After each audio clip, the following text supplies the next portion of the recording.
You are live. Boom.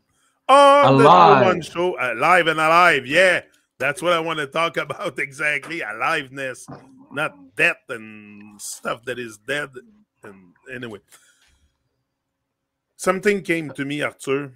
Now we're talking about that super intelligence and that we're also capable to reach that super intelligence. And obviously, we have it shown in the world. Like, look at the computers we're operating and everything. So the technology and all that. So it's not dumbified people that came up with this. Now, I don't know exactly where all the knowledge around the computers and the internet come from. Might be a very divine thing. What I'm saying is, it might be man-made too. That's what you're going to tell me. It's man-made. But anyway, so what I'm saying is, not everyone is dead around us. You know, there is some people, maybe in their dead state, they're able to love something interesting like the internet or computers. But anyway, my point is, I was going around with my bike like I do always in the summer, and I was looking around, and something came clear to me. You know, we're talking about having that super intelligence, and the opposite is death. When you're walking dead, there's a lot of those out there, and they have a coffin. You know, they even have a coffin where they die. It's their home. Everything is inverted in this world. So I'm like, the coffin's not in the ground. It's their home. That's where they stay all the time, and they're dead in their house with dead vibes and dead stuff and dead food and dead this, that this, and then they seclude themselves in that castle that they call, or even when you go to the funeral home, you have deluxe casket. You have deluxe houses. But the bigger your house, the more you have to take care of it. You have to put energy into it to maintain it and this and that. So they don't mind building big houses and all kinds of coffin all over the place, because that's where people die. Really, because you're dead during your living days. You're not showing any light. You know, it's a mind, body, and soul thing. Where's the soul? Am I missing something? Or there's very few people showing light out there. Some of us are on the side of the light. Yes, definitely. And want more light.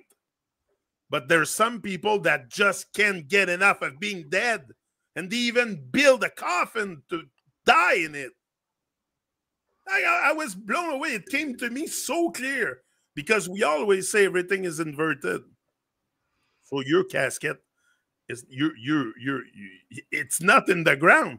It's above ground. Welcome to That. the epiphanies and waking up that happened to Fiona and I back in 2005. And when I had anyway, I won't go through all that, but that's how I already started looking at it back then. So how have we became so dumbified, Arthur, if it's we a gradual, have such intelligence? The gradualism from being entertained with fiction, making an allegiance with fiction and serving fiction is, as we explained in the previous video and many other videos, we are actually withdrawing from life. The life is still there in the body. The heart is beating and the things are working, the tongue's moving, the body's still being animated by us in the vessel.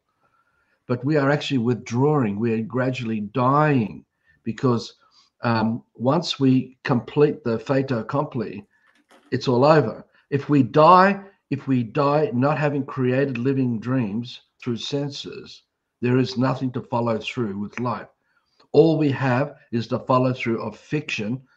And that fiction is why I was saying in other videos that I still feel that most people will die and they won't even know that they have died. They won't know. And it will just continue on in the fiction. And once the memories of their photos, their names and the obelisks and, the plaques and the crematoriums and other things are all gone, they go too, because they've not created a man. There's no living man in the vessel. So a child appears in the womb, which is all of us, and the attack is already begun already upon the mother, because she's been withdrawing from life, having been raised in the system and all the things that she does in fiction. And that's already happening to us in the womb. So we come with optimum life, sort of, so to speak, and we practice withdrawing from life. So as we entertain fiction, as we entertain the nonsense, because that's what fiction is, it's nonsense. Remember, we are just imagining and projecting what we are imagining, the fiction, the constructs, the scripts, and performing it.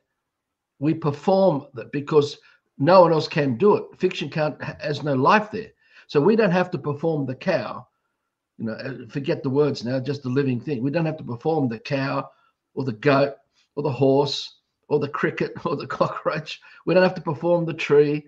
We don't have to perform anything of life because it already has the super intelligence of that life form doing what it does, right? It doesn't need to be exposed to fiction or to nonsense to be what it is. It's only us in this fallen state, in this comatose, where the system is not just a sewage pit, but it really is like a crematorium. It really it's a mental asylum of complete disconnect from. It's a complete disconnect from sensing life. We're not sensing life, so we're not actually creating the life of the real man, what we call the soul, which is what gives us the follow through of eternal life. As we allow that vessel to rest, but we can carry on in that eternal life because we're still part of life. You can't do that when you are lost in fiction. If all you know was everything that was defined to us, all the feelings and emotions that come from what was defined to us by everybody who was already lost, and we form an imaginary life out of it, the matrix, we're gone. If we die like that, we're gone. It's all over.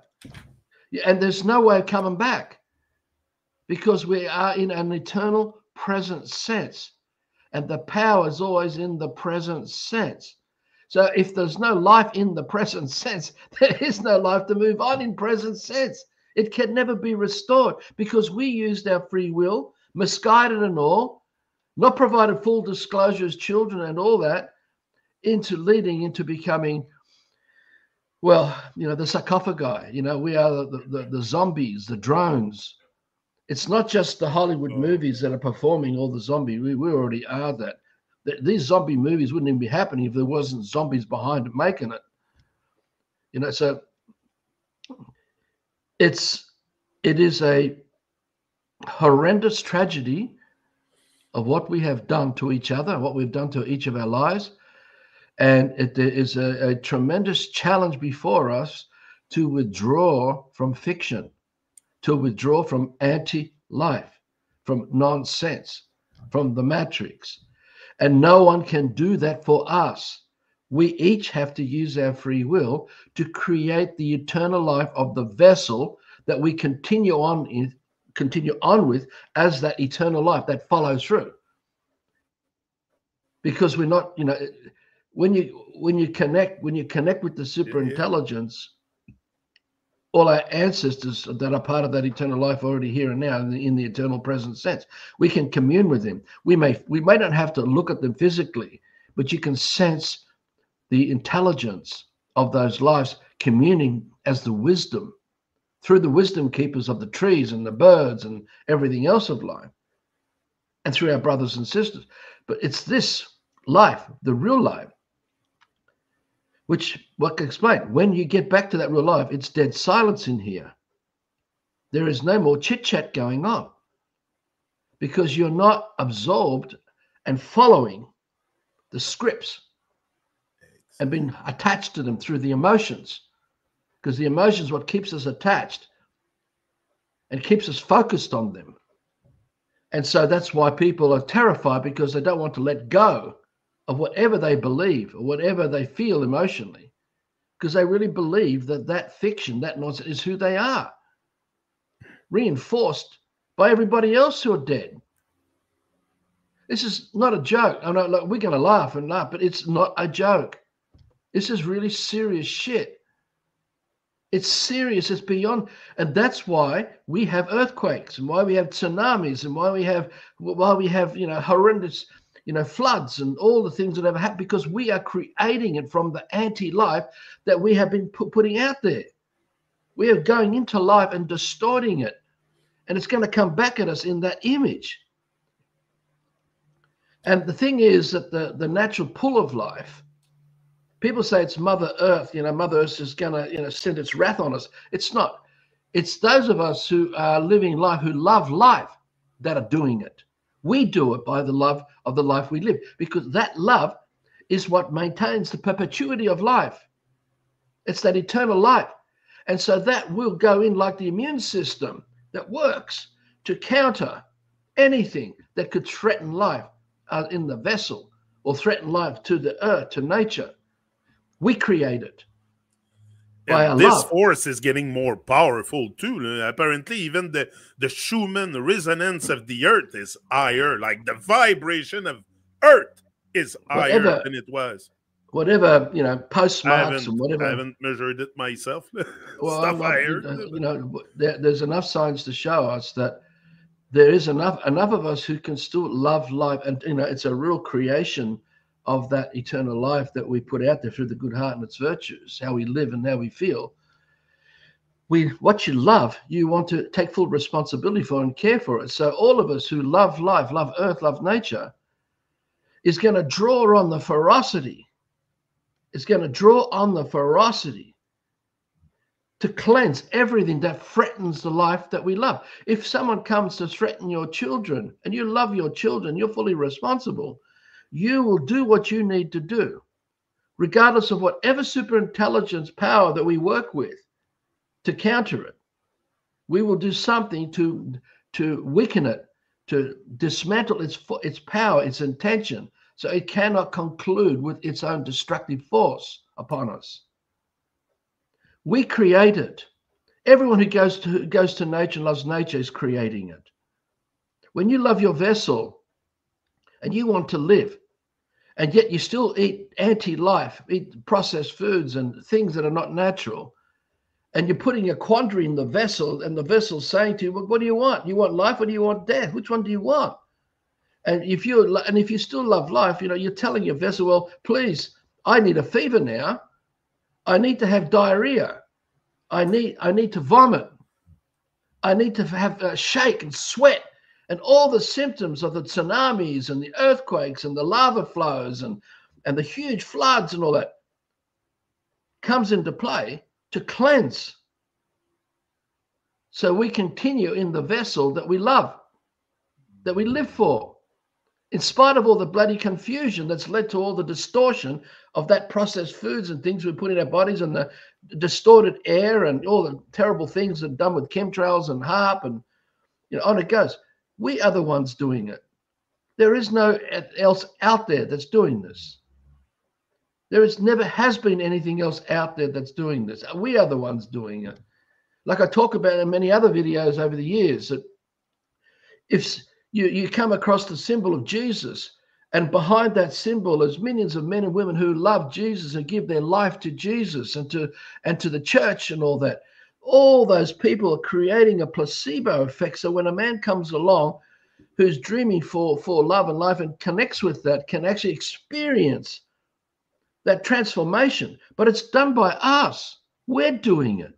We dream for it and we experience the outcomes of what we're dreaming for. It's not coming from some archetypal forces, from some fictions that you cannot be present to on a constant basis. There's no God present to us all the time, like the tree and the cow.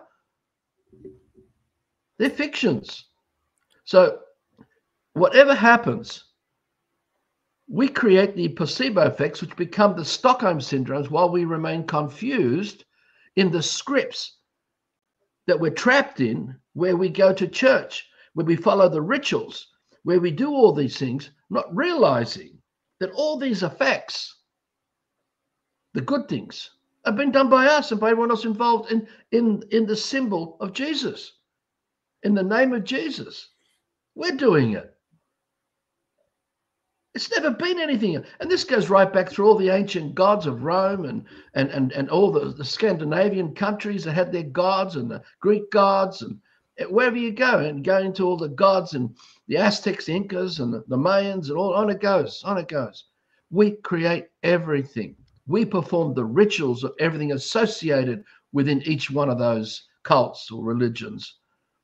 And it's the same with politics, politicians and elections and all that stuff. It's the same. We're creating everything. We're the only ones here associated to the experience. You can't bring anyone else but a man who talks on behalf of the fiction, because we have to act for the fiction. We have to perform the fiction, perform the scripts that we are attached to.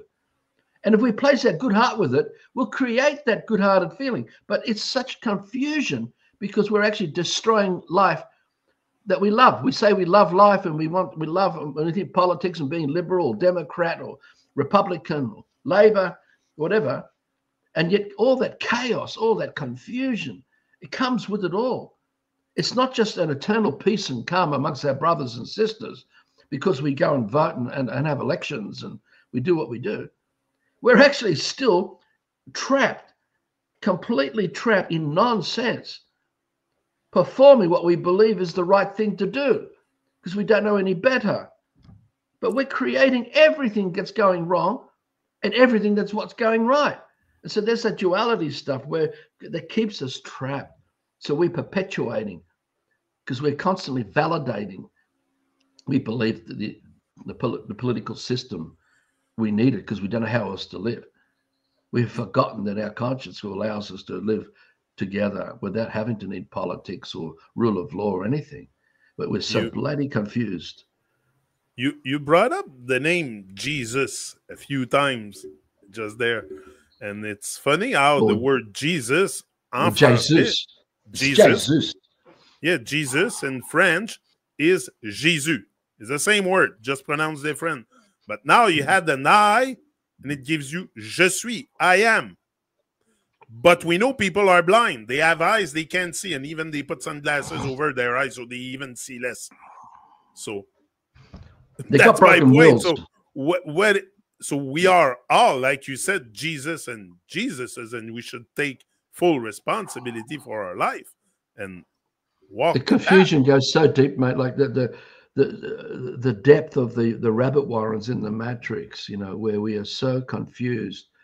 We can't send, many people, I think, like I said, they're going to die and they won't even know they're dead because it's just too far gone to begin to try to make sense of what's actually happening here.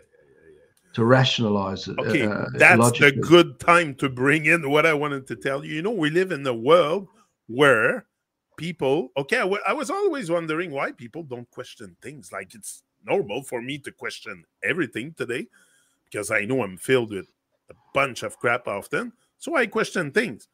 But we live in a world where people do not even question their own doings. Imagine, let alone the government doing and all the cabal and all the rabbit hole and the stuff. They do not even question their own doings. They put on plastic clothes. They put on sunglasses to prevent to see the light. Yeah. They eat bad food. They do not even question their own doings. They're trapped. They are trapped in their projection of their own placebo effect. They're inside their own Stockholm syndrome because the scripts just keep coming up, which are the routines of their everyday life, of their everyday thinking, of their everyday actions and things. Why you got to go to work and make money and pay taxes. All these fictions within fictions within fictions within fictions. They're just trapped in it, and they're giving it energy because they're just, they're busy. They're busy dying. We're actually very busy creatively dying. We're busy dying, people. The fiction that we love is truly saying that we don't love life. Oh, yeah. We love fiction more. Yeah. So we will create the outcomes of that fiction. So that's why it's you want to talk and reason with someone. It's very difficult to break someone out of a zombie state when all they know is this. The best thing for me, anyway, this is just my opinion.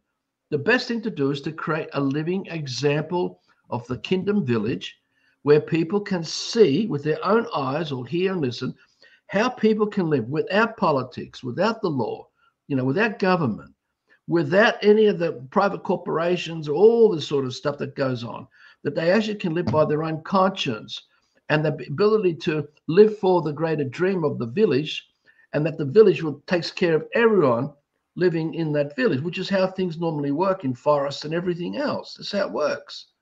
So if people get given the opportunity for a real experience, if they're able to at least come and see it, don't worry about the controversies and all that may be associated by those in the system who are going, oh my God, that's a threat to our existence. It's a threat to our survival. It's a threat to our power and control. As you go up the hierarchies and the different threats that operate till you get to the very top, who's just laughing his bloody head off at the whole farce of the whole thing, watching everyone wanting to commit suicide. Because that's what the system is, committing spiritual suicide. The words, but we want to die. When you're going to be so dead at one point. I see people sometimes, I'm always outside in nature and bike path and shit. They look so dead vibe. It's not even real. It's Twilight Zone for me.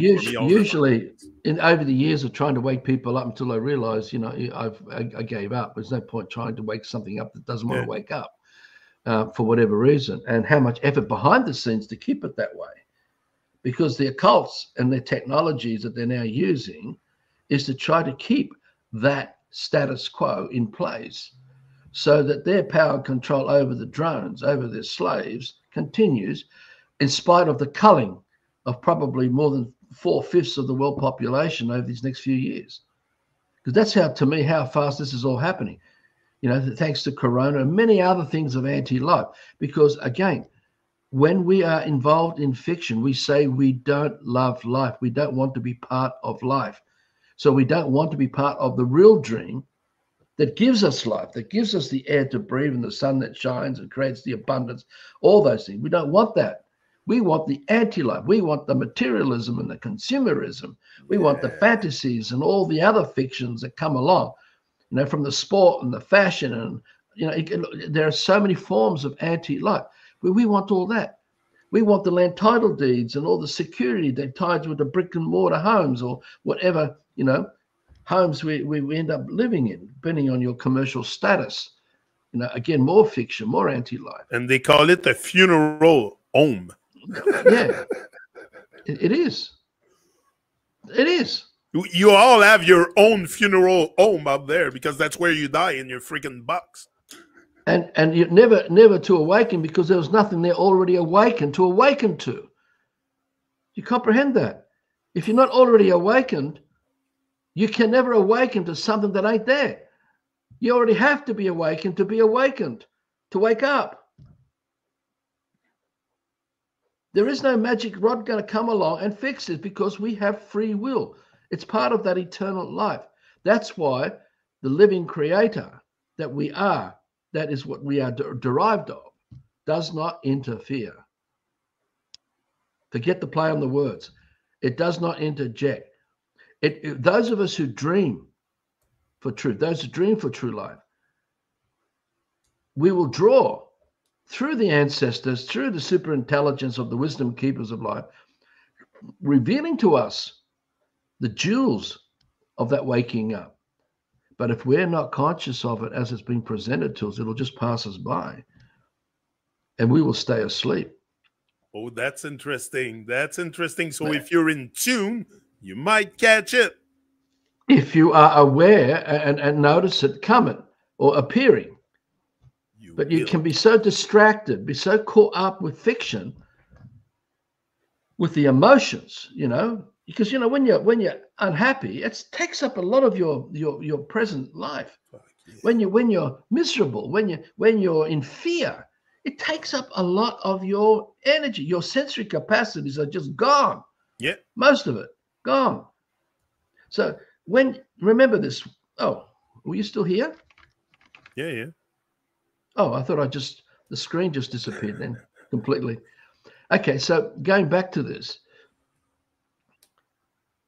If we are so gone, apologize, I'm just going to get my train of thought back where I was. Yeah. Thank you. I thought we had lost the link. Wow, I was in a flow. Sorry. That anti-life becomes the focus, and they call it the subconscious, which really is the continuation of our focus in present sense to the emotions.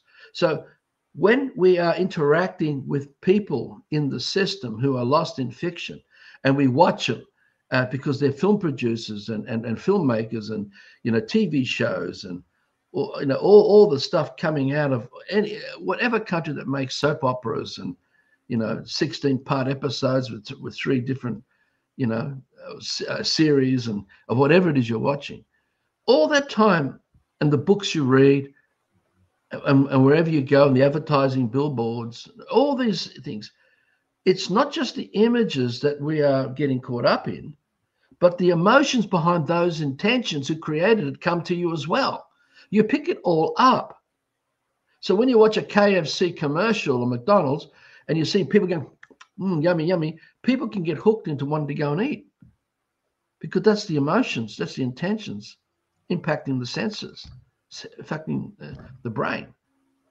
So, when the president of the United States talks about war, or anyone talks about this and that, about countries and all this sort of stuff, you're picking up all the emotions of all the intentions of all those behind it who are talking about it and putting it in the public domain. So we're not, just bear with me, you're not just going to be affected by the nonsense. We're affected by the constant flowing of all that distorted emotional energy of nonsense, that crematorium, that funeral parlor, that the sewer system of the matrix. You're in a dead situation because none of it is your dream of life. You've created none of it, but you have willingly got caught up in it and at the effect of it, to be manipulated by those who will continue to manipulate what you're hooked to, whatever the scripts may be that you're hooked to, be it through politics, law, religion, entertainment, sport, recreation, hobbies. Doesn't matter. There's so many of them. We continue to be affected by the emotions, E-motion. Is that why they're emptying the ocean with nets and catch all kinds of fish in nets? Because that's what you see in the world. Like, people are getting caught up in the internet like fish, and and we see them emptying the ocean. You have to assume that 99.99% of everybody are too oblivious to realize the bigger picture of the manipulation that's working at them, that has them become the men and women behind the nets and what they're doing and polluting the oceans and ripping open the mountains and doing that, because everyone thinks they're doing the right thing. Well, I have to work to make money. I've got to survive in the system. I need to have commerce. So their commercial status, with that signature, that name that they represent, they believe, they don't even realize any of this stuff, and the says they can trust it, how all that works. But the point is that they are doing it at the effect of those who are manipulating them. So the motion, E is ecclesiastical. It just means the high authority, the highest power. People who, it's like the letter G. Like G also means the highest authority, the highest power. But E is more of the intention to control and manipulate another's vessel, so that they are the dominating force, the dominating power that others under its influence will acquiesce and comply, right? So emotion is just really a man will to dominate another man through the feelings. The letter G is just the highest authority, the highest power behind all of this. So because we believe in God, we are, and I explained to you, G means full responsibility. In fact, really, emotion also means full responsibility, because everything of life is full responsibility. And what we love. So when we misplace our love in fiction and get trapped in the emotions, and we play out unhappiness or play out greed or selfishness or play out manipulation or poor me, victim stuff, we are operating as the full responsibility of that. Though we'll be in denial of it. We will think that, we're blamed because of the victim mentalities that come with it. But we are actually doing it all. We are the first part to everything happening. So when we talk about this anti-life and this dead state, we are constantly being swamped by emotion. by the intentions of others. This comes from your mum and your dad and your siblings and and your wider families, uncles and aunties and great grandparents and wider communities. And look, it's staggering how we are doing it to each other. And we truly believe we are doing the right thing, that this is reality, that this is who we are, and we will celebrate anti-life. Yeah. We will celebrate New Year's Day, Yeah. with big fireworks and all that yeah. stuff, celebrating our death, celebrating all kinds of fictions, including marriage. I mean, the scale of the occultic practices of this emotion is staggering. So I'm just saying, let's not forget that even though we're talking about how people are dead, we also got to look at the machine behind it that keeps them dead. And the machine that's behind it that keeps them dead is us, because we are all collectively giving our energy to the fictions that we love. And it's there that we are complicit in murder, in committing crimes against brothers and sisters, because we are the first parties to everything that's happening. Right now, while we are on the internet, we are responsible for the death of life, uncountable life forms. We don't realize just how much we are supported, because we are giving energy through the fiction of the internet. And all the technology, all the hardware, all the men and women, it goes into tens of thousands who have to labor to perpetuate the rolling stone of this nightmare. And we are part of it. Because when you go to the biggest picture, looking down the whole thing, there we see us caught up in it all. There's no one else to blame but us. So the only way out is to opt out completely, which means you've got to have some kind of waking already going on to be able to wake up to and put your energy into the good heart and its virtues and not into the emotions.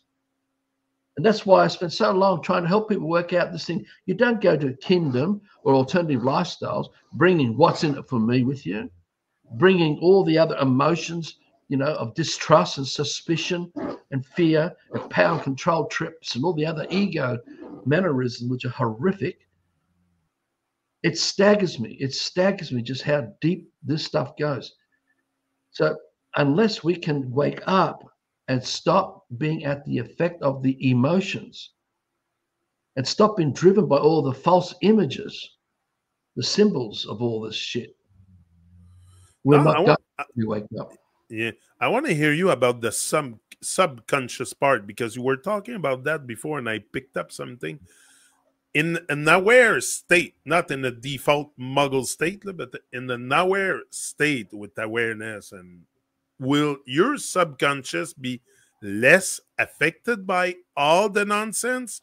No, because the subconscious is a collection house of all the fiction. Okay, so once you say no, reality does not have a subconscious. It does not need a memory. The superintelligence operates in the present sense of the here and now, of eternal life. The power of the cow is in the here and now. And as it creates its progeny, it's passed on in the here and now. It doesn't need a memory. It doesn't need a subconscious for life to do what life does. It's the superintelligence, and being part of that is what takes care of all of that. So when you need to have information accessible, it's already present to us through that superintelligence. The wisdom keepers of the tree and the birds and the insects and other brothers and sisters who are waking up will share that wisdom with us in the present sense. We don't need a memory. We don't need a storehouse that we call the subconscious.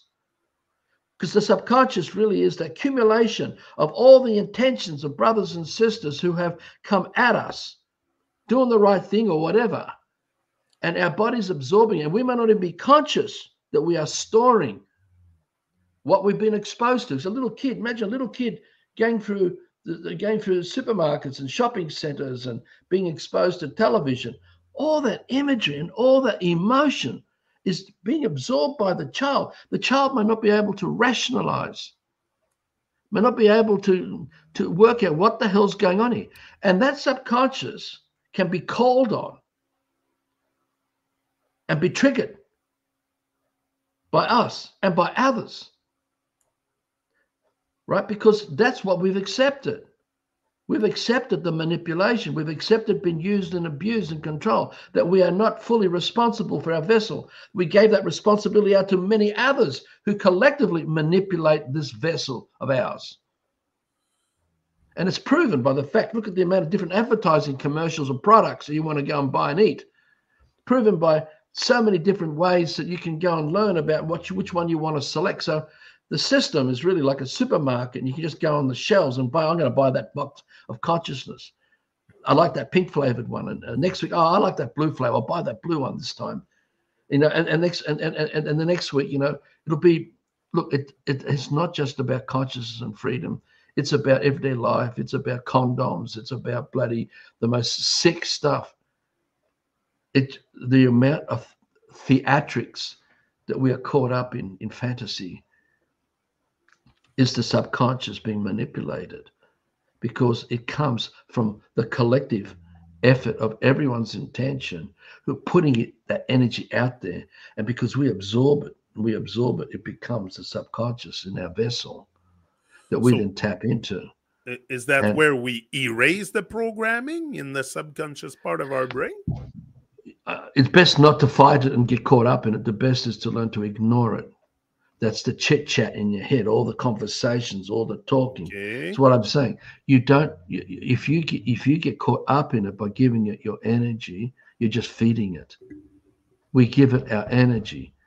We have to discipline. This is where Ulysses on the mast comes back into the picture, and the sirens on the island, because the sirens on the island is the subconscious. It can be by blooming into present sense effects, where people are performing whatever physically at you, because the subconscious behind is what's driving them to be the sirens on the island, and we become the sirens on the island. So if we want to be Ulysses on the mast in this series of superintelligence videos we've been making, we have to have the discipline to recognize those influences and say, well, thank you, not react. Don't get caught up in it. Say, well, thank you. Look at it. Look at the devil. See it all for what it is. Thank you for this great offer. But get back to the good heart and its virtues, where those influences are not operating. So it's a practice of discipline, of focus. It's a practice of attrition, because we have to undo the practice 24/7 being controlled by the subconscious of all this destructive phenomena, and learn not to influence us anymore. So the more and more we work with the good heart and its virtues, how we work with nature, how we work with children and animals, and how we work with caring for gardens and things, and how we eat living food, and the more we do that, stay disciplined to that. So people picking up their phones, scrolling constantly, this is all subconscious stuff. Yeah. Well, it's coming from that storehouse of all those memories, all that programming. I was always wondering why, they get so easily distracted by devices and stuff, but it's all subconscious. Because we're so used to being manipulated in that way, and we think this is normal. This is how life is. Because it happened from as we appeared in the womb. It's already started there through our mothers and from our fathers, and the sounds we're hearing outside the womb. And life is not at that phone. Come on. And so, we are, like, again, we are so complicit in this horror show. We really are. So the only way to break it is to have the discipline to allow it to be there, not to push it away, not to run from it, not to react, to find peace in it, absolute peace and calm, because it's there in that peace and calm that it dissolves as we focus on life itself, that we are, where that eternal life operates. And that's how we gradually shift away. And move away from this. Flip the script. Yeah. We can say to the occultist, fuck you.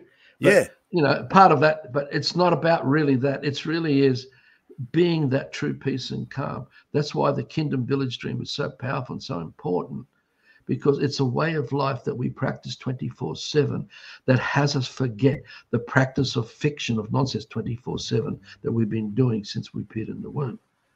We have to undo it. So we have to also have the discipline and the strength and the courage, the humility, the empathy and the compassion. All these things come into play that when shit comes up and we go, oh God, it's a bit too strong for me at the moment, I'm just going to have a break, clear my head. I don't want to play it out with other people. I don't want to get caught up with other people. But the commitment is to get back to the good heart, so get back to just being, okay, go and look after some plants, go and work with the dogs, or go and do something with nature, with life, whatever it is. Okay, I got another question for you. Hang on, until that effect goes away. Once that effect starts going away, you feel more responsible again, then you can go back and make decisions. You only make decisions from that peace and calm, from that good heart. Never, ever make any decision from that distorted shit, which where most people do.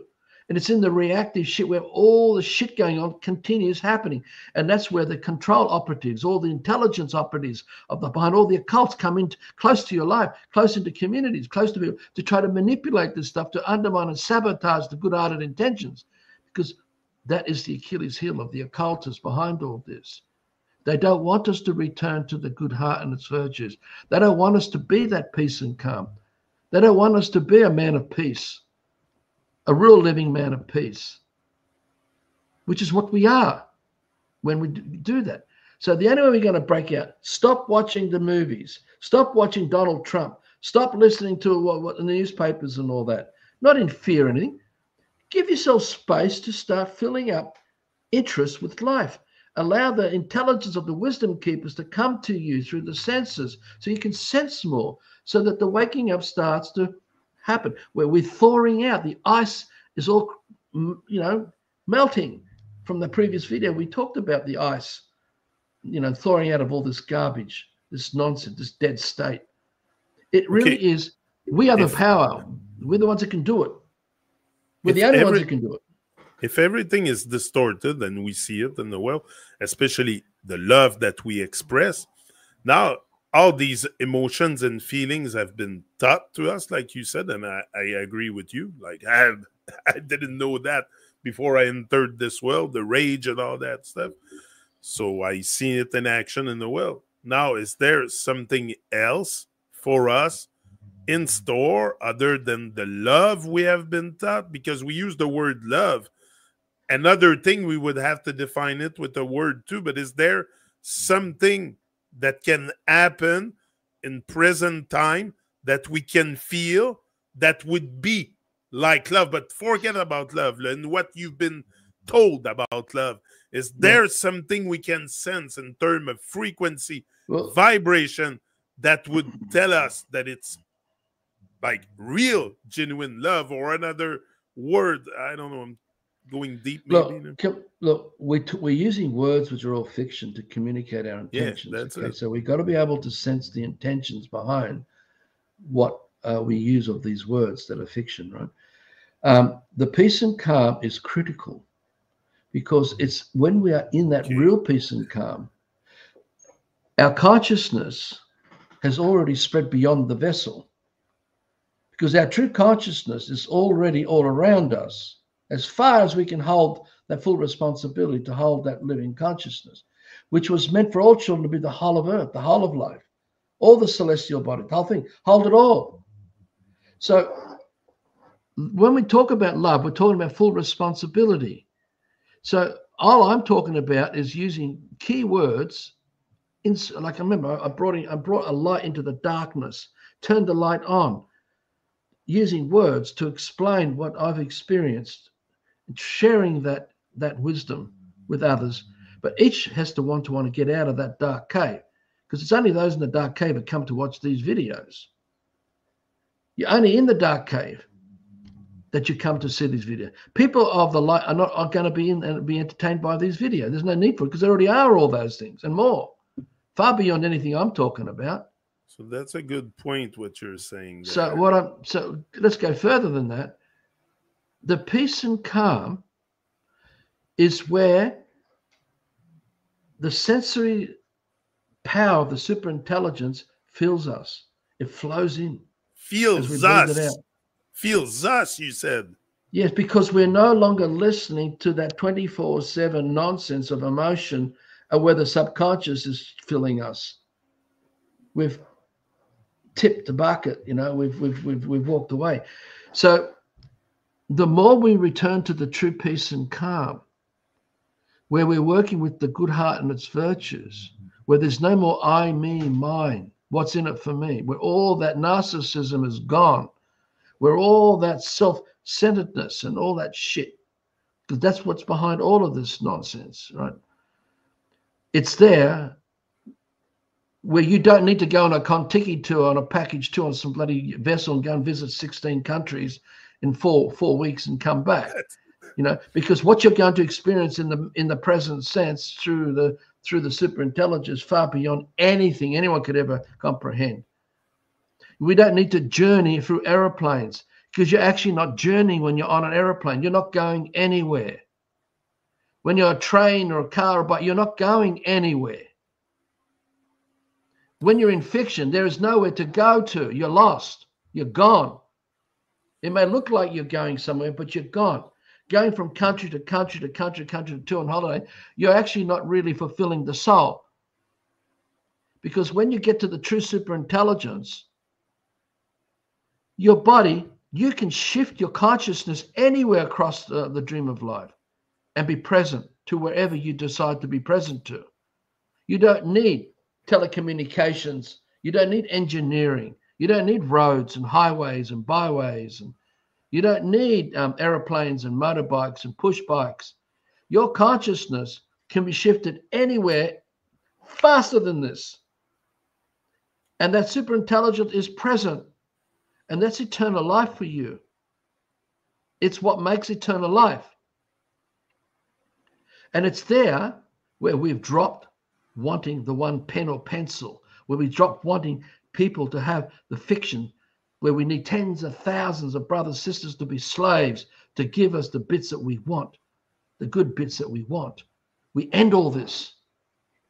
But what happens to us, the fulfillment, the ecstasy, the joy, the contentment, the empowerment is beyond current comprehension for most people. Beyond comprehension for most people. The seduction by fiction is such an illusion of such extreme fantasy, of incredible deception, because the confusion is so complex that we can't see through. Look, I wrote an article with Fiona's help, The Magic Carpet Ride, about 3-4 years ago. And there I just showed people holding up the magic carpet, and the people want to have a rider sitting on it, and we are passing on the magic carpet to the next man's hands who passed it on. And we're just passing on the magic carpet ride. And it doesn't matter whether it's a Contiki tour, it's an airplane, train, whatever you want to call it, whatever, going to the movies, whatever. It's men and women laboring that are holding up the fantasy of this magic carpet ride, where you and your family are sitting on it, like the image of Aladdin and all this. And it's been moving. It looks like it's moving as it's going from one bunch of hands to another bunch of hands, to another bunch of hands, all holding it up. And so you have a whole world of people on this magic carpet ride, all going on journeys of fantasy. And they all are oblivious to the slave labor of what's involved to be able to not only create the magic carpet, but to hold it up and keep it going. Hold it up, exactly. And keep it going. So when you work with the real good heart and return to the real true peace and calm, all that ends. There's no more magic carpet ride for anybody. There's no more reliant on fiction to use other people, use and abuse other people. See, our diet changes. Our needs, our natural needs change so much that we already got everything we need in the forests or in the wherever we're living. Nature's providing it. I mean, I suspect, I can't prove this, but I suspect that pre the fallen state, going back through the generations, the air was so rich in pollen and the oxygen was so rich that probably even the breath was giving us everything we needed. We didn't need it anymore. Because the collective of all of that was producing that pollen and producing the air and all that. And so possibly the fascination, interest into wanting to eat fruit and wanting to do that came along. Now, I'm not clear about all this yet, whether, was this all part of the fallen state? I don't know. I really don't know. It probably was. because the godliness, the godliness of us. But look, those sort of answers to these kind of questions all comes later when we return to that true peace and calm, and we can get out of this insane.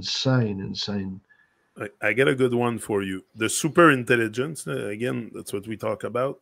We see it in the seed of an apple, in any kind of seed, in creational science, out there in nature, abundantly.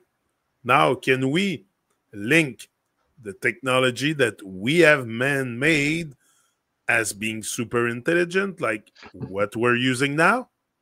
Is this it'd be very super interesting for you intelligent? Because I was told by maybe some people that came here or something that was directly a gift by God, the internet and all that stuff. A load of bullshit, mate. Because I want to have your opinion on this. Well, keep it simple. The technology, whatever it is they're referring to, go and look at the country and the lives of the men and women where all the minerals are taken from the earth. Go and have a look at what's happened to nature and the forest. Go and have a look at the pollution and the chemical and all the byproducts of all of it. Go and have a look at all the brothers and sisters that are their families that you don't know. What are their living conditions to give you this technology? Yeah. Right? So it's very dark.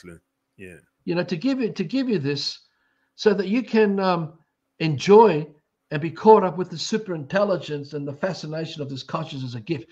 It's all total bullshit. It's no fucking gift in technology. It's death. That's the only gift. How deeply fucked up are we? And I mean fucked up are we, that we can disconnect from all the horror that's going on for us to have the fantasy of the consciousness coming from the technology that we play with. I mean, how disconnected are we? Who are these people? How stupid are these people? I mean, how dumb are they? They're idiots. They're just as bad as the people behind the occults who go on with this bullshit.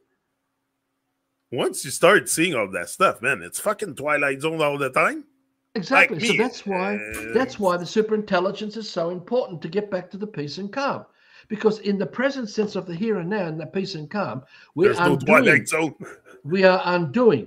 And the faster that we can undo it collectively in villages and things like that, the quicker that we stop relying on all that machine, the factory planet Earth machine that provides you think about it, the whole of factory planet Earth is this horror.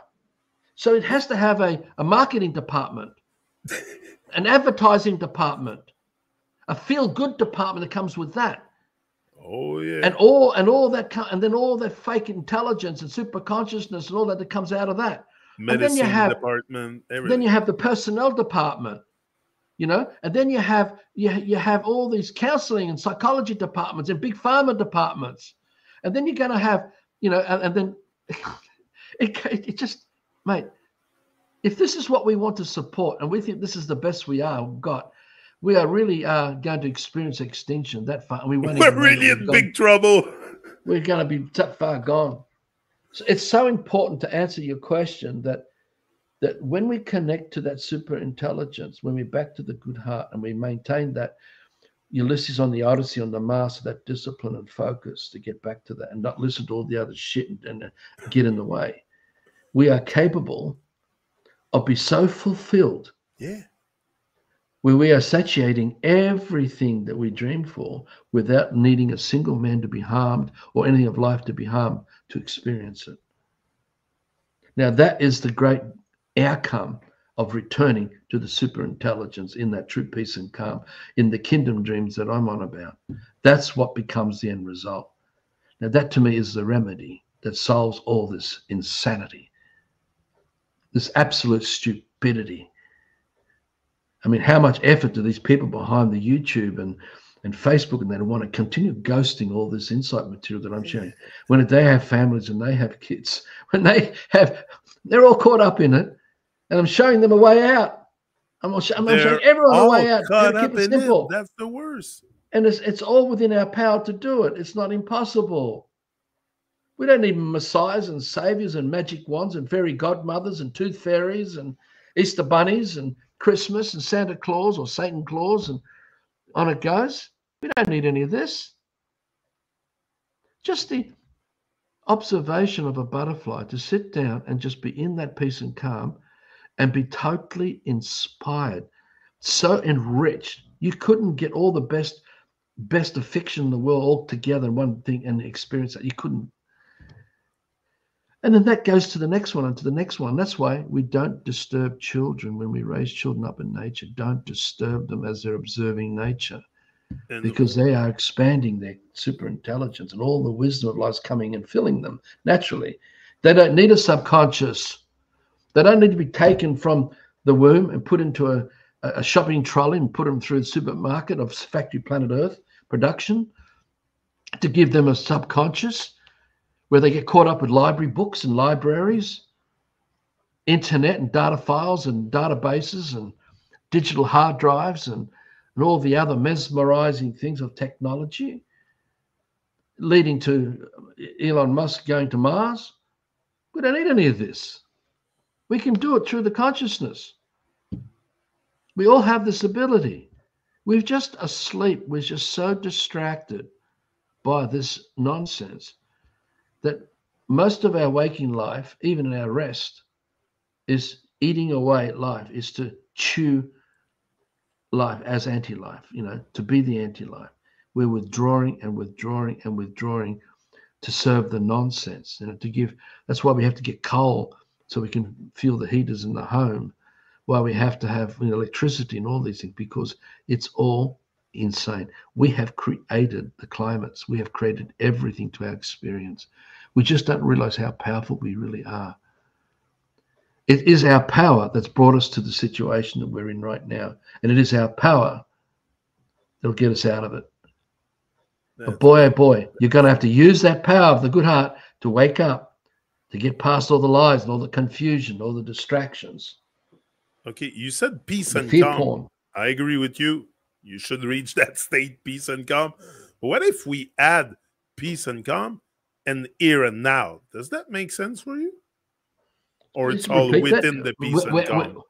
I mean, peace and calm is, remember, everything about the good heart and its virtues, that super intelligence, is undefined. My words will not lead you to the experience.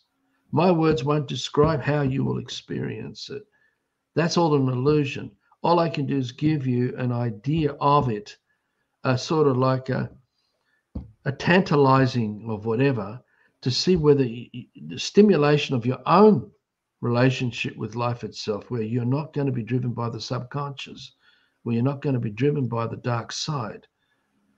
It's only as you do it, as you go out, when you go for your walks, when you ride your push bike, that the more that you can just calm right down and this chit chat starts to stop. As you start experiencing the no nonsense anymore, there's no chatting going on inside your head, no alphabets there. You'll start to also notice, if you just observe and feel it, your consciousness is now over there, and over there, and over there, and over there, and over there, and it's there, and it's there, it's everywhere. Because that's where we're meant to be, everywhere. Not this isolated, self-centered, narcissistic, what's in it for me, fucked up, materialistic. Keep going. Materialistic bloody consumer. Keep going. Anti-life. Keep going. Hey, the subconscious, can we reprogram that thing into the light instead of the dark? I just explained it. Yeah, I know, but the last half that's an hour. a bit what you've said. Like we have the potential to reprogram You it can't, into the light. It's not reprogramming it. It's letting go, because they're not your dreams. Okay. They're not your dreams. Another man's intentions that's affecting you is not your dream. It's big what you're saying, so of course I'm gonna rebring some stuff. I'm gonna have to rewatch. So the reason that you work with your senses is to create your dreams that are real. They're living dreams that you live in. It's again that domain. You're in the domain inside the bubble of the dream that you're living. You're creating it. You're creating the life, and that is eternal. When you do it with the super intelligence of the good Abracadabra, heart. I create as I talk. No, well, yes, if your intentions is clear about the dark side of that, yeah, you could. But I don't know whether most people could even get to that place yet. I think you're best to just have the intention to say, I'm just going to be silent. Because when we wake up, we become truly silent.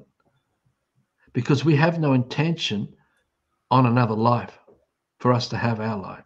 It's only in the system where our intention is the reliance on other people's lives, where we are the leeches, the parasites, where we are the demonic entities sucking and sucking and sucking because we need what other people are doing to give us what we want from them. And the whole of the system with all its civilizations is this. Everything's ever come out of this shit is this stuff.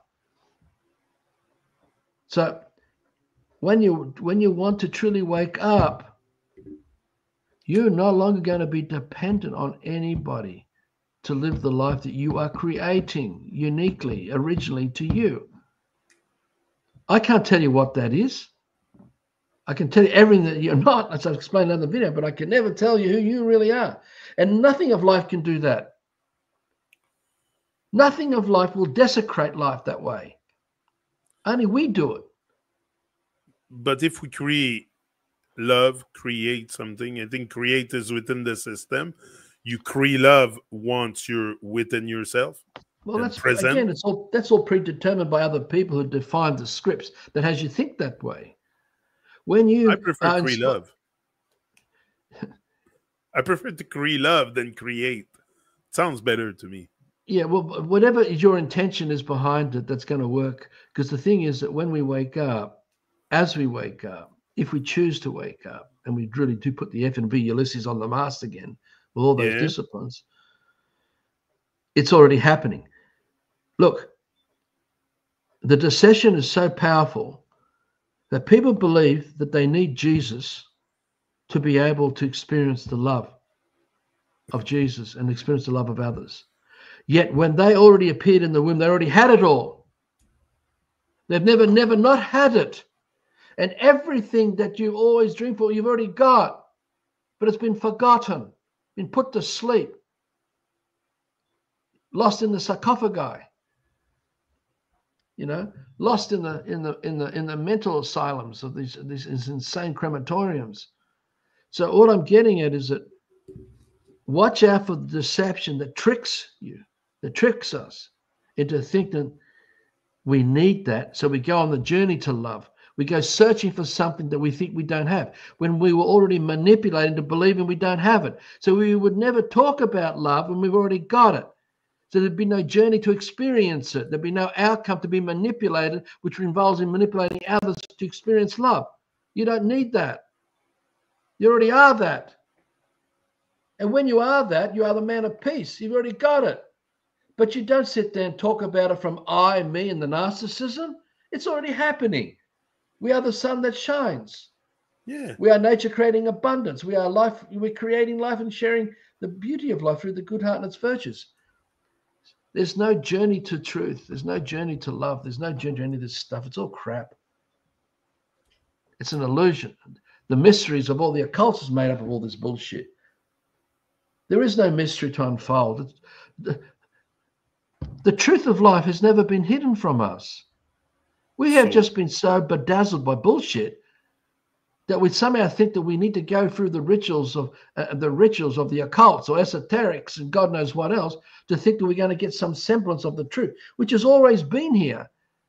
But remember, it's always been another man and woman who got at you to make you think that you don't have it, who got at you with the emotions of their intentions to have you feel that you don't already have it. It's only another man and woman that makes you think that you're lonely. It's only another woman that makes you think that you're not loved. It's only another man or woman that makes you think that you're angry. It's only another man or woman that does all this emotion because it's not natural. It's done to you. It's done to all of us. It's manufactured, predetermined, pre-loved. So what's the real journey? Is it the journey to bringing yourself to life because you're freaking dead from birth? Well, anybody who's been watching these videos will have got that answer already by now if they're using their brain and they're using scrutiny and listening to their heart. They would already work that one out. There is no journey. There is no script. It's just all I've done is revealed all the bullshit in so many different ways. I've given, it's like that the whole of the crematorium has like 150,000 windows around it. And I've spent the last 20 years going through each window and talking about and writing about and trying to show people as we look into the same piece of shit, as we look at what this is that we're all caught up in. But I cannot be the vessel. I can't be the pathway for others to get out of that, to come through the window and get out of there. I can only show people the shit that they're caught up in. But I cannot be the vessel that's going to lead them out of it. I can just show them who they're not, why they are not, how it works, and why it keeps going the way it's going. But the one thing that I can't do is I cannot live your life for you, because that means that you will be in a cult. It means that you're still not living your life. So what do we have to do to inspire man to be able to get on their feet and walk, use their vessel of their own volition, of their willpower? Yeah, but often the willpower is not even there. It's been broken for a long time. Like there's all kinds of stuff within us breaking in pieces, and it's a puzzle, scattered puzzle. We're just confused about how we're still using the free will. It's the free will that's kept us dumb and stupid. It's kept us asleep. It's the free will that's creating all the harm doing. We're just misusing it because we're not conscious of the bigger picture. And so that's why I paint these big pictures, to try and show people the absurdity, you know, and why it's to talk about The Secret, the series The Secret, and all this like this the Mind Valley, the latest one has come out. If you're listening, you will not be sucked into Mind Valley either, because you don't want to be using other people for you to have your material success. Because that's what happens, and that perpetuates the system. If we want to stop the system, if we want to stop all the addictions, we have to give up everything that gives us that entertainment, that gives us that feeling of confidence, or all of its fiction. It's all bullshit. That's why the internet dies. That's why the podcasts will die. That's why you and I chatting on the internet will die, because it's still relying on using other people for us to get across what we're talking about. So maybe there is some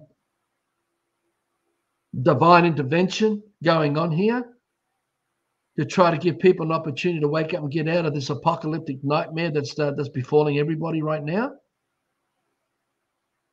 It's not my fault that people have created such silence around this work and all the insights I'm sharing. That's what I was going to ask you. Is there? It's all free. I don't own it. It's not mine. Some kind of divine intervention plan or already happening? Do you? If you're waking up to the truth, you're withdrawing. Your Ulysses on the mast, and you are withdrawing from the need of other people to live the lie that keeps you in the fiction. You don't need other people to keep you bonded in the fiction. So you will give up the entertainment that sucks you into relying on the magic carpet ride ends. The magic carpet just drops to the ground. Thump. And everyone on it just thump. Wake up time. Thump. Wake up time. You don't need all these people to have a real life. Unbelievable. To go and buy an electric toothbrush. To go and buy the latest fad for this and that. Yeah, we think it's technology, the electric toothbrush, but do you know how many people have suffered just to go mine the stuff for it? And all the yet alone brushing their teeth is destroying the enamel on their teeth and wrecking their teeth. They don't even realize it. But that's another. Look, I'm not going to get into the health stuff, but because I'm still coming to terms with so many of those things that I've done to my vessel. Look, you know, everything I've done with Love for Life was for free. I've never charged a cent. Since I pulled out of the system and stopped representing that person, that name, I've been working on how to withdraw.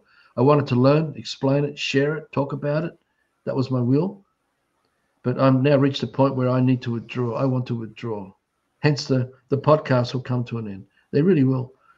Me talking about all this will end. The only thing that's not going to end is the kingdom dream and the work on the village life and using what I can of the system for now to help build the infrastructures of the paradise.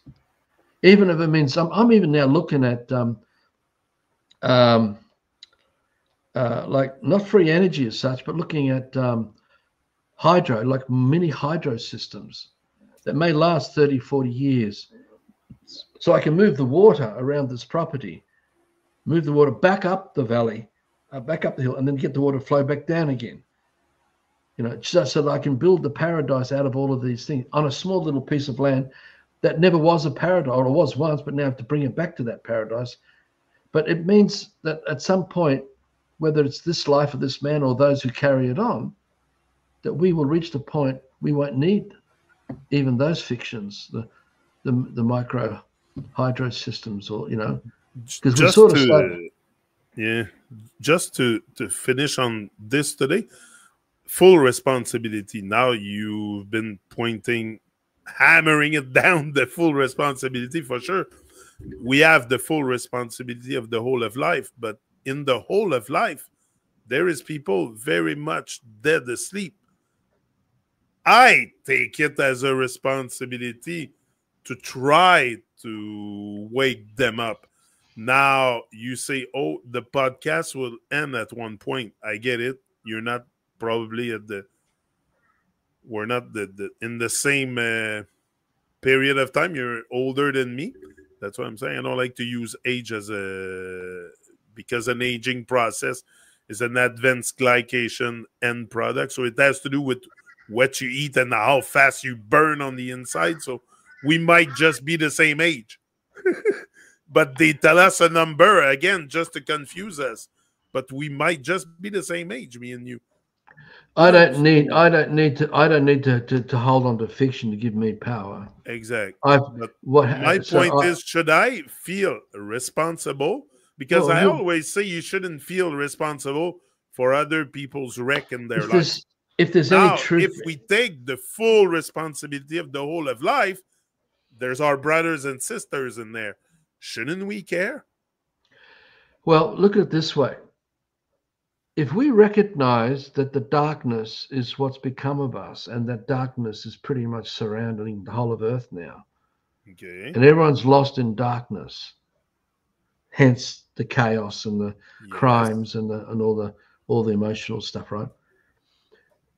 What changes it is the light, to bring light into that darkness, right? Okay, to be that light, you've got to live it, you've got to be it. So the kingdom dream that I'm living for is where that light shines. So by living that dream, I'm already dissipating the darkness in the domain of the dream that I'm living. Okay, the example comes back to the example. Be the example. Yeah, but it's also the truth too. It's not just an example. It's actually living it, because that's the eternal life that I dream to be deceased in, where I perpetuate, whether if I choose to come again in another life amongst the kingdom dream, because the whole of earth was meant to be kingdom, right? Because it's no exclusivity or privilege anywhere for anyone or anything. That's all bullshit too.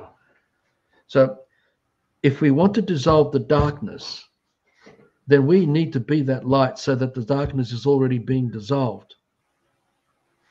If we're not already being the light, then nothing is being dissolved and nothing's changed, which means our life is still supporting the darkness because we're part of it. So you got to live it. You got to be it. So that's what I'm doing. And those who want to take on that kind of full responsibility, now, like I said, I dropped the name in 2005, 2006. I dropped commerce. I don't have a person I represent in the system because of these visions, these things that I've been sharing. Though the descriptions, the way I'm explaining these analogies and metaphors, etc., have changed. It's still the same insights that I'm sharing. It's never changed across the 20 years of this work. It's still consistent. I've never fabricated and changed. I'm still that same man who's going to live it. So I've been Ulysses on the Mast to that commitment of that full responsibility to be that. So I've had to learn to not only know why is it darkness, how does the darkness work, what do we do to change it? Well, that's the 20 years of life work, and that's the wisdom being shared here in these videos with you through that super intelligence series we've been doing, and the Ulysses Remedy series, that little bit that I've done for the last couple of months with you. Yeah. So there's enough in all of that for those who are studious and serious If you Okay, want, so it's if you like want me to, on the TruMon show. Even if I leave the TruMon show today, there's enough on there. I've done enough. That's what you're well, saying. I'm not telling you to leave. I'm not No, no, ever no. going to tell That's not you, what I'm saying but I'm you gonna will do. decide. But You will decide at some point how much exact. fiction do we want Okay. to withdraw from because of Okay. the full responsibility we carry, that we don't want to be aligning to other brothers and sisters out there who've got to carry the weight under the magic carpet ride that we've got to keep passing on. I mean, how many people in the magic carpet ride involved in doing these podcasts and going out there putting it on YouTube, eventually, just, how much labor is involved in men and women to keep the internet going, to keep Exact. all the hardware, all the upgrading of all the hardware, all the mining. You realize just how many tens of thousands of brothers and sisters who are slaves in fiction because they don't have the peace and calm. They've forgotten it to be it. And if they had remembered it and they start being it, they are that light and they are withdrawing from that darkness, which means they're walking away from the fiction of all the anti-life. Now, this is a really tough one because, a lot of people are going to be parents. But, we were parents. We raised 4 children under all of this. All this work was done when we were raising little kids, and Fiona pregnant with the 4th one, Xanthi. And she's now 18. And our eldest one, Jasmine, is what? She's 27 now? 28? I've forgotten. 27. And then we've got 2 other daughters. One's 21 and the other one's about 24, 25. I've forgotten. I have to look it Wow, up. same age I as lose, I my lose track of children all too. these things. My I truly children are lose all track. around the same age as yours. My oldest is 20, 28, 22. And In the he's fiction. my youngest one is 18. So they're all around the same age. So that shows you that I have a commitment to That's weird. leave something for my children as a Yeah. legacy, as an inheritance of that truth. So in spite of them, see, when we raised our kids, we didn't want to have an us and them. We let our kids go to school. We let our kids be part of it, the whole thing. We didn't have time to do homeschooling. Our circumstances were so complex after what we'd gone through, all the horrors of what was put through us to lead to all this, what we've been doing. But my kids have seen enough themselves that as they get older, they will question more and more and more and more. So I'm going to have a living legacy, a living dream there for them and for others who Are want. you the type to teach your children about all the wisdom you tell us here? Like, do you? I couldn't shut my mouth all these 20 years. It's only lately that I'm starting Okay. to. So you're as vocal in your family that you are with us. Then. But not only that, we had a lot of visitors. We had it was like Central Railway Station, our place back in East Barrel. Yeah. We had people coming and going, coming and going, coming and going, and that in itself was very painful to have a family, to raise a family amongst that. It was really hard on Fiona. So, but the gifts out of all of this, of that hardship, is before us through the daughters, because I know they've got a good heart. They all love nature. They all want to care for nature. And they're just working their place out, and they're starting as they see more and more of it, because they've got to experience it. So I don't talk down at them and try, but they will see it, and they're going to see how bad this is going to get. But they will know because they have enough wisdom. They've had enough experience. So if And I've seen children it. are abilitated to see the beauty of nature from a young age and recognize that beauty, you think there's good chance they wake up? Yeah. I've seen the way my daughters, there are certain times when I've listened to them talking and I go, wow, look at that wisdom. Okay. And it's not me there in their head. It's just because they're gathering, working, and just like I've had to, we've all got to do it. So, I wish I could have done it. And so they didn't even have to go through all that. And they're already on the farmland now, and done everything we've done. Same thing happened to me with my son, 18, the other day. I'm talking to him and we're talking about sunglasses because I'm on that shit all the time now. It's so fucking crazy. And he says, Dad, he said, he must be owning a private jet to have sunglasses on his face. He said, I don't own a private jet. I don't need that shit. I was like, yeah, that's fucking good. Yeah. I dropped sunglasses probably 30 years ago during my business life. I started to realize, and I started getting into sun gazing. I don't remember how it happened, but I was still in business. And I You know? remember and I started to realize that I should not be wearing Yeah, sunglasses, no, and no, they're not the good light. for Remember you. this, that They're the gonna sunlight, harm you.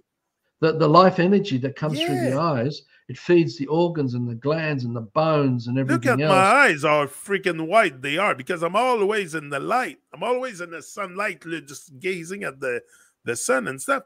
And not only that, you see them coming at you. Look. Me, it's so Yeah. today because I have a clear vision today. They have black eyes, black hole in the face.